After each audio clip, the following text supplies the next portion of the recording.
ಯೋಜನಾ ಮತ್ತು ಸಾಂಖ್ಯಿಕ ಸಚಿವರಾಗಿದ್ದಂತಹ ಡಿ ಸುಧಾಕರ್ ಅವರು ನಿಧನ ಹೊಂದಿದ್ದಾರೆ. ಚಿತ್ರದುರ್ಗದ ಚಳ್ಳಕೆರೆಯಲ್ಲಿ ಇವತ್ತು ಡಿ ಸುಧಾಕರ್ ಅವರ ಅಂತ್ಯಕ್ರಿಯೆ ಜರುಗಲಿದೆ. ಚಳ್ಳಕೆರೆಯ ಸುಧಾಕರ್ ಸ್ಟೇಡಿಯಂನಲ್ಲಿ ಅಂತಿಮ ದರ್ಶನಕ್ಕೆ ಈಗಾಗಲೇ ಸಕಲ ಸಿದ್ಧತೆಯನ್ನ ಮಾಡಿಕೊಳ್ಳಲಾಗಿರುವಂತದ್ದು. ಇಡೀ ಕಾಂಗ್ರೆಸ್ ಪಾಳ್ಯಕ್ಕೆ ಇದು ತುಂಬಲಾರದ ನಷ್ಟ. ಇದು ಯೋಜನಾ ಮತ್ತು ಸಾಂಖ್ಯಿಕ ಸಚಿವರಾಗಿದ್ದಂತಹ ಡಿ ಸುಧಾಕರ್ ಅವರ ನಿಧನ ಇಡೀ ಕೈಪಾಳ್ಯದಲ್ಲಿ ಒಂದು ರೀತಿಯಾದಂತಹ ದುಃಖವನ್ನ ಉಮ್ಮಳಿಸಿದೆ. ನಿನ್ನೆ ಬೆಳಗ್ಗೆ 3:15 ಸರಿಸುಮಾರಿಗೆ ಬೆಂಗಳೂರಿನ ಖಾಸಗಿ ಆಸ್ಪತ್ರೆಯಲ್ಲಿ ನಿಧನರಾಗ್ತಾರೆ. ಸತತ 1 ತಿಂಗಳಿಂದಲೂ ಕೂಡ ಶ್ವಾಸಕೋಶದ ಸಮಸ್ಯೆಯಿಂದ ಬಳಲ್ತಾ ಇರ್ತಾರೆ. ಆಸ್ಪತ್ರೆಯಲ್ಲಿ ಚಿಕಿತ್ಸೆಯನ್ನ ಪಡಿತಾ ಇರ್ತಾರೆ. ಆದರೆ ಚಿಕಿತ್ಸೆ ಫಲಕಾರಿಯಾಗದೆ ನಿನ್ನೆ ನಿಧನ ಹೊಂದಿದ್ದಾರೆ. ನಿನ್ನೆ ಡಿ ಸುಧಾಕರ್ ಅವರನ್ನ ನೆನೆದು ಡಿಸಿಎಂ ಡಿಕೆ ಶಿವಕುಮಾರ್ ಅವರು ಬಹಳ ಭಾವನಾತ್ಮಕವಾಗಿ ಮಾತಾಡಿದ್ರು. ಕಣ್ಣಂಚಲ್ಲಿ ನೀರನ್ನ ತಂದ್ರು. ಡಿಕೆ ಶಿವಕುಮಾರ್ ಅವರನ್ನ ಇಷ್ಟು ದುಃಖತಪ್ತರಾಗಿ ನೋಡ್ತೀವಿ ಅಂತ ಅನ್ಕೊಂಡಿರ್ಲಿಲ್ಲ. ಅವರ ಆಪ್ತ ಸ್ನೇಹಿತರಾಗಿದ್ದಂತಹ ಡಿ ಸುಧಾಕರ್ ಅವರು ಇನ್ನಿಲ್ಲ ಅಂದ ತಕ್ಷಣ ಪಾಪ ಘಟನಾ ಸ್ಥಳಕ್ಕೆ ಬಂದ್ರು. ಡಿ ಸುಧಾಕರ್ ಅವರ ಪಾರ್ಥಿವ ಶರೀರದ ಮುಂದೆ ಕಣ್ಣೀರನ್ನ ಹಾಕುವುದರ ಮುಖಾಂತರ ನಿಜಕ್ಕೂ we are missing D Sudhakar ಅನ್ನುವಂಥ ಮಾತುಗಳನ್ನು ಕೂಡ ಆಡಿದ್ರು. ಅದಕ್ಕೆ ಹೇಳುವುದು, ಪ್ರಾಣ ಅನ್ನೋದು ಯಾವಾಗ ಹೇಗೆ ಯಾವ ಕ್ಷಣದಲ್ಲಿ ಹೋಗುತ್ತೆ ಅಂತ ಯಾರೂ ಕೂಡ ಊಹೆ ಮಾಡೋದಕ್ಕೆ ಸಾಧ್ಯ ಇಲ್ಲ. ಮನುಷ್ಯನ ಜೀವ ನೀರಿನ ಮೇಲೆ ಗುಳ್ಳೆ ಇದ್ದಂತೆ, ಯಾವ ಕ್ಷಣದಲ್ಲಿ ಬೇಕಾದರೂ ಏನು ಬೇಕಾದರೂ ಆಗುತ್ತೆ. ಸೊ ಹಣ, ಆಸ್ತಿ, ಐಶ್ವರ್ಯ, ಅಂತಸ್ತು ಏನಿದ್ರೂ ಕೂಡ ಕೆಲಸಕ್ಕೆ ಬರೋದಿಲ್ಲ. ಆರೋಗ್ಯ ಅನ್ನೋದು ಬಹಳ ಮುಖ್ಯ ಆಗುತ್ತೆ. ಎಷ್ಟು ಕೋಟಿ ಸಂಪಾದನೆ ಮಾಡಿದ್ರೆ ಏನು, ಆರೋಗ್ಯವನ್ನ ಸಂಪಾದನೆ ಮಾಡೋದಕ್ಕಾಗುತ್ತಾ? No chance at all.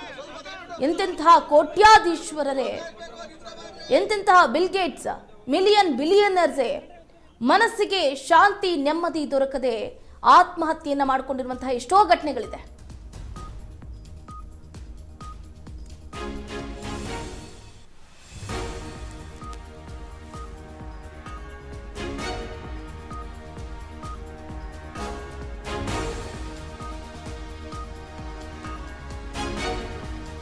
ಅಂತಿಮ ದರ್ಶನಕ್ಕೆ ವ್ಯವಸ್ಥೆಯನ್ನ ಕಲ್ಪಿಸಲಾಗಿದೆ. ಸಿಎಂ ಸಿದ್ದರಾಮಯ್ಯ, ರಾಜ್ಯ ಉಸ್ತುವಾರಿ ಸುರ್ಜೇವಾಲಾ, ಸಚಿವರು, ಶಾಸಕರು ಸೇರಿದಂತೆ ಗಣ್ಯಾತಿಗಣ್ಯರಿಂದ ಅಂತಿಮ ದರ್ಶನ ಕೂಡ ಈಗಾಗಲೇ ನೆರವೇರ್ತಾ ಇದೆ. ಸರ್ಕಾರಿ ಗೌರವದೊಂದಿಗೆ ನಡೆಯುವ ಅಂತ್ಯ ಸಂಸ್ಕಾರ ಇದಾಗಿರುತ್ತೆ. ಇವತ್ತು ಚಿತ್ರದುರ್ಗ ಜಿಲ್ಲೆಯಲ್ಲಿ ಸರ್ಕಾರಿ ರಜೆ ಕೂಡ ಘೋಷಣೆಯಾಗಿದೆ. ನೋಡಿ, ಡಿ ಸುಧಾಕರ್ ಅವರ ಅಂತ್ಯ ಸಂಸ್ಕಾರ ಚಳ್ಳಕೆರೆಯಲ್ಲಿ ಈಗಾಗಲೇ ಸಿದ್ಧತೆ ನಡೀತಾ ಇದೆ. ಚಳ್ಳಕೆರೆಯ ನಿವಾಸದಲ್ಲಿರುವಂತಹ ಸುಧಾಕರ್ ಅವರ ಪಾರ್ಥಿವ ಶರೀರವನ್ನ ನೋಡೋದಕ್ಕೆ ಇಡೀ ಊರೇ ಆಗಮಿಸ್ತಾ ಇದೆ. ಸುಧಾಕರ್ ಅವರ ನಿಲಯದಲ್ಲಿ ಅಂತಿಮ ವಿಧಿವಿಧಾನದ ಕಾರ್ಯಗಳು ಕೂಡ ನಡೀತಾ ಇರುವಂತದ್ದು. ಇಂದು ಸಂಜೆ 4ಕ್ಕೆ ಮುಕ್ತಿಧಾಮದಲ್ಲಿ ಅಂತ್ಯ ಸಂಸ್ಕಾರ ನಡೆಯಲಿದೆ. ಜೈನ ಸಮುದಾಯದ ಸಂಪ್ರದಾಯದಂತೆ ಅಂತ್ಯ ಸಂಸ್ಕಾರ ನಡೆಯುತ್ತೆ. ತಂದೆಯ ಜೊತೆಗೆ ಅಗ್ನಿ ಸ್ಪರ್ಶವನ್ನ ಮಾಡಲಿದ್ದಾರೆ ಪುತ್ರ ಸುಹಾಸ್. ಡಿ ಸುಧಾಕರ್ ಅವರ ಅಂತಿಮ ದರ್ಶನಕ್ಕೆ ಈಗಾಗಲೇ ಸಾರ್ವಜನಿಕರು ಸೇರಿದಂತೆ ಅವರ ಅಭಿಮಾನಿಗಳು, ಕಾರ್ಯಕರ್ತರು, ಶಾಸಕರು, ಸಚಿವರು ಸೇರಿದಂತೆ ಮುಖ್ಯಮಂತ್ರಿ ಸಿದ್ದರಾಮಯ್ಯನವರು ಹಾಗೆ ಉಪಮುಖ್ಯಮಂತ್ರಿ ಡಿಕೆ ಶಿವಕುಮಾರ್ ಅವರು ಈಗಾಗಲೇ ಕಣ್ಣೀರಿನ ಮಡುವಿನಲ್ಲಿ ಮುಳುಗಿದ್ದಾರೆ. ಬಹಳ ಬೇಸರವನ್ನ ವ್ಯಕ್ತಪಡಿಸಿದ್ದಾರೆ. ನೋಡಿ, ಈಗ ಒಂದು ಕಾಂಗ್ರೆಸ್ನ ಕೊಂಡಿ ಮುರಿದು ಬಿದ್ದಿದೆ ಅಂತಾನೆ ಹೇಳಬಹುದು. ಹಾಗಾಗಿದೆ.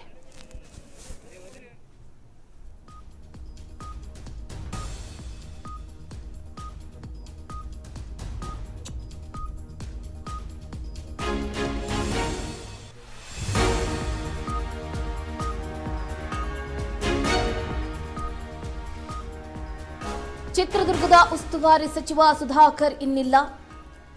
ಕಾಂಗ್ರೆಸ್ನ ಶಾಸಕ ಎನ್ಎಚ್ ಕೋನಾರೆಡ್ಡಿ ಸಂತಾಪವನ್ನ ವ್ಯಕ್ತಪಡಿಸಿದ್ದಾರೆ. ಡಿ ಸುಧಾಕರ್ ಅವರ ನೆನಪು ಮೆಲುಕು ಹಾಕಿ ಭಾವುಕರಾಗಿದ್ದಾರೆ. ಸುಧಾಕರ್ ಅವರು ಸಚಿವರಾಗಿ ಉತ್ತಮ ಕೆಲಸವನ್ನ ಮಾಡಿದ್ರು. ಸುಧಾಕರ್ ಸಾವು ನಮಗೆ ಬಹಳ ನೋವನ್ನ ಉಂಟು ಮಾಡಿದೆ. ಸುಧಾಕರ್ ಅವರ ಕುಟುಂಬಕ್ಕೆ ನೋವು ಭರಿಸುವ ಶಕ್ತಿ ಆ ಭಗವಂತ ನೀಡಲಿ ಅಂತ ಸುಧಾಕರ್ ಅವರ ನಿಧನಕ್ಕೆ NH ಕೋನಾರೆಡ್ಡಿಯವರು ಸಂತಾಪವನ್ನ ಸೂಚಿಸಿದ್ದಾರೆ.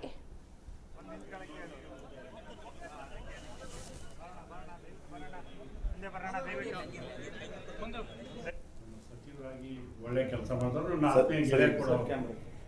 ಅದಕ್ಕೆ ಅವರು ನಿಧನರಾದದಕ್ಕೆ ನಮಗೆ ಭಾಳ ನೋವಾಗಿದೆ. ಅವ್ರ ಕುಟುಂಬಕ್ಕೆ ಆ ದುಃಖವನ್ನು ತಡೀತಕ್ಕಂಥ ಶಕ್ತಿ ಅವ್ರು ನೀಡಲಿ. ಮಾನ್ಯ ಮುಖ್ಯಮಂತ್ರಿಗಳು, ಉಪಮುಖ್ಯಮಂತ್ರಿಗಳು ಹೋಗಿ ಭೇಟಿಯಾಗಿ ಅವ್ರಿಗೆ ಆಸ್ಪತ್ರೆಯಲ್ಲಿ ಸಮಾಧಾನ ಹೇಳಿದರು. ಆದರೆ ಇವತ್ತಿನ ಕಾಲ ಈ ರೋಗಕ್ಕೆ ಅಥವಾ ಯಾವ ಕಾಯಿಲೆ ಬರ್ತದಂತ ಮನುಷ್ಯಕ್ಕೆ ಗೊತ್ತಾಗೋಲ್ಲ. ಅವ್ರ ಸಾವು ನಮಗೆ ಭಾಳ ನೋವಾಗಿದೆ. ಒಳ್ಳೆ ಆ್ಯಕ್ಟಿವ್ ಆಗಿ ಕೆಲಸ ಮಾಡ್ತಕ್ಕಂಥ ಒಬ್ಬ ಸಚಿವರಾಗಿ ಕೆಲಸ ಮಾಡಿದ್ದಾರೆ. ಅದಕ್ಕೆ ನಮಗೆ ನೋವಾಗಿದೆ ಅನ್ನುವಂಥ ಮಾತಾಡಿದ್ರೆ ದುಃಖ ತಡೆಯುವ ಶಕ್ತಿಯನ್ನು ಅವ್ರ ಕುಟುಂಬಕ್ಕೆ ನೀಡಲಿ. ಮೊದಲನೇದಾಗಿ ಡಿ ಸುಧಾಕರ್ ಅವರು ನಮ್ಮ ಸಚಿವರಾಗಿ ಒಳ್ಳೆ ಕೆಲಸ